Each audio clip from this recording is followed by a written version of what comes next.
Good day everyone. So nakauna-una na ba ang tanan kang unsa ang lutoon nga sudaan for today's video? Nakauna-una na ba ta tanan kung unsa na pud ang atong i-content?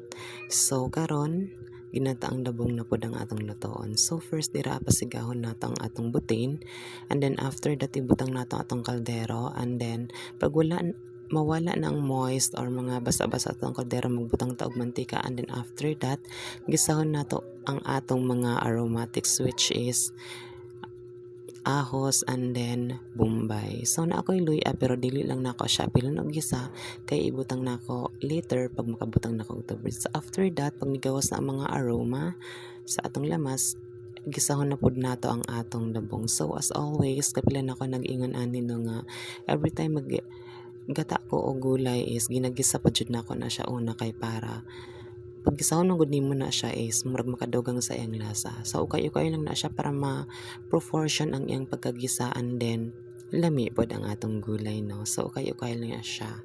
So after that pag magisa na siya og tarong, magbutang na ta og water. So duha ka yahong ang akong gibutang koan tubig kay medyo daghan-daghan ang akong labong or dabong. And then mas limi po siya kung daghan siyang sabaw, no. So gibutang na pud nako ang luya, and then nagbutang pud ko og bulad. Wala na nako na siya giprito. Giuna na nako butang kay para mas maluto pa siya, no, kay wala naman nako giprito. So mas maigi or mas mabuti nga igbutang nimo nga wala pa nagbukal ang imong water. So wala pa ang gata, nagbutang nako og mga pangpalasa, which is nagamit lang ko og paminta bitchin og MSG og kanang asin.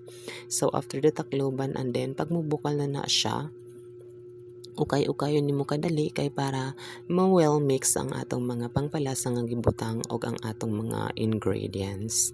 So after that magbutang na ta og gata. So wala na ko naggamit og fresh nga gata nga kanang gikagud pa jud nimo ang lubi. So sachet na lang akong gigamit para mas madali, and then wala pud kaguran diri sa akong boarding house, no, kay diri raman ta sa boarding house nagluto. So mas mabuti nga sachet lang ang atong gigamit. So okay lang na siya para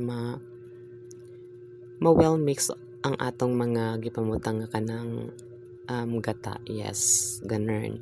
So after magbukal na siya, ibutang na nato ang atong mga gulay-gulay. So nagamit lang ko diri og spinach og saluyot kay mao ni ang best nga isagol sa atong tinunuan nga gulay.